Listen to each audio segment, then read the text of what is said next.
How to add Dunkin Gift Card to your Uber Eats account. Let's get started. Launch your Uber Eats app. Make sure you have already logged into your account. You will land to the home page. Now at the bottom, you're gonna find different options. Navigate to the option of account. Once you're on the account page, here you will find different options. Head towards the option of wallet. Click on it. Now go ahead and click on the option of add payment method.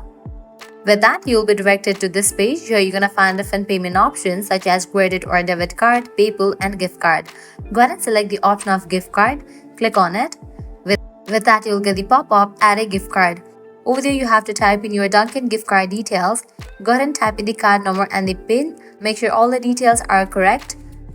After you recheck the details, click on apply.